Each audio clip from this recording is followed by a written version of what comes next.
दोस्तों, आज हम जानेंगे हज़रत आदम अलैहिस्सलाम के बारे में। हज़रत आदम अलैहिस्सलाम सबसे पहले इंसान हैं जिनको अल्लाह ताला ने दुनिया में भेजा, और सबसे पहले नबी आप हैं। आप ही की औलाद सारी दुनिया में फैली। आपका जिक्र कुरान पाक में 19 बार आया है। जब अल्लाह ताला ने दुनिया को आबाद करने का इरादा किया तो उसने फरिश्तों से कहा, मैं दुनिया में अपना एक नाइब खलीफा बनाना चाहता हूँ। फरिश्तों ने कहा, ऐ अल्लाह, तू दुनिया में ऐसे शख्स को नाइब बनाना चाहता है जो खराबियां करके और खून करता फिरे। हम तेरी तारीफ करने के साथ तेरी तंबीह और पाकी बयान करते रहते हैं। अल्लाह ताला ने फरमाया, मैं वह बातें जानता हूँ जो तुम नहीं जानते। अल्लाह ताला ने हज़रत आदम अलैहिस्सलाम को सब चीज़ों के नाम सिखा दिए, फिर उनको फरिश्तों के सामने किया और फरमाया, अगर तुम सच्चे हो तो मुझे इनके नाम बताओ। उन्होंने कहा कि तू पाक है, जितना इल्म तूने हमको बख्शा है, इसके सिवा हमको कुछ नहीं मालूम। फिर अल्लाह ताला ने फरिश्तों को हुक्म दिया कि तुम आदम अलैहिस्सलाम को सजदा करो, तो वह सब सजदे में गिर पड़े, मगर शैतान ने सजदा नहीं किया। इसका जिक्र पहले भी आया है। अल्लाह ताला ने हज़रत आदम अलैहिस्सलाम से कहा कि तुम और तुम्हारी बीवी जन्नत में रहो और जहां से चाहो खाओ पियो, मगर एक खास दरख्त के मुतल्लिक हज़रत आदम अलैहिस्सलाम को मना कर दिया कि उसके करीब भी ना जाना, वरना तुम भी जालिमों में से हो जाओगे। इस तरह अल्लाह ताला ने हज़रत आदम अलैहिस्सलाम का इम्तिहान लिया कि देखें यह हमारा कहना मानते हैं या भूल जाते हैं और शैतान के बहकाए में आ जाते हैं। शैतान जो पहले ही हज़रत आदम अलैहिस्सलाम से नाराज़ था कि उनकी वजह से वह अल्लाह ताला के दरबार से निकला और खुदा ताला की लानत उस पर हुई, और उसने कसम खाई थी कि मैं हज़रत आदम और उसकी औलाद को क़यामत तक बहकाता रहूँगा कि अल्लाह ताला का कहना ना माने और खूब बुराइयां फैलाए।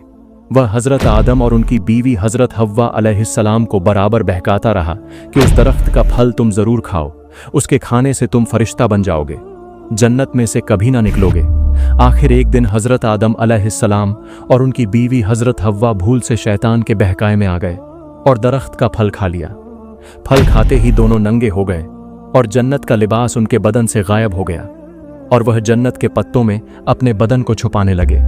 अल्लाह ताला ने हज़रत आदम अलैहिस्सलाम से कहा कि हमने कह दिया था कि इस दरख्त के पास भी ना जाना और शैतान के कहने में ना आना, वह तुम्हारा दुश्मन है।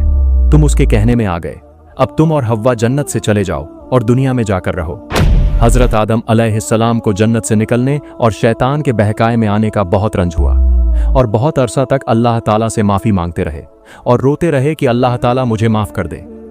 आखिर अल्लाह ताला को रहम आया और हज़रत आदम अलैहिस्सलाम को यह दुआ सिखाई कि ऐ हमारे रब, हमने अपने ऊपर जुल्म किया और तू हम पर रहम नहीं करेगा तो हम बड़ा नुकसान उठाने वालों में से हो जाएंगे।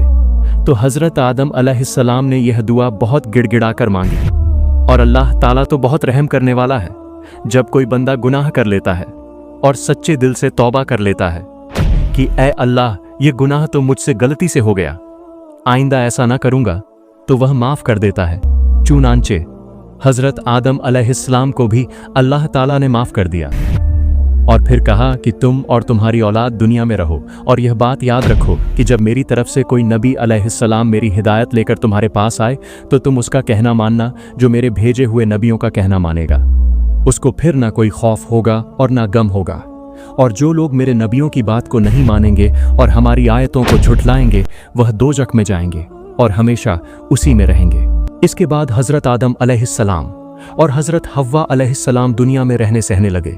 खूब जी लगाकर अल्लाह की इबादत करते उनकी बहुत औलाद हुई और दुनिया में सब जगह आबाद होती रही। हज़रत आदम अलैहिस्सलाम अपनी औलाद को यही बात बताते रहे कि तुम कभी शैतान के बहकाए में ना आना, वह हमारा दुश्मन है और हमको बुरी बातें करने के लिए बहकाता रहता है। हमेशा अल्लाह की इबादत करना, सच बोलना, किसी पर जुल्म ना करना, एक दूसरे के नेक कामों में मदद करते रहना। आखिरकार हज़रत आदम अलैहिस्सलाम 900 साल जिंदा रहकर वफात पा गए। अल्लाह रब्बुल इज़्ज़त हमें कहने सुनने से ज़्यादा अमल करने की तौफीक दे, आमीन। अगर आप लोगों को हमारी ये वीडियो पसंद आई हो और अगर आपको इस वीडियो से कुछ इल्म हासिल हुआ हो तो लाइक करें, कमेंट्स करें, शेयर करें और ऐसे ही वीडियोस के लिए सब्सक्राइब करें। मिलते हैं इंशाअल्लाह अगली वीडियो में। अल्लाह हाफिज़।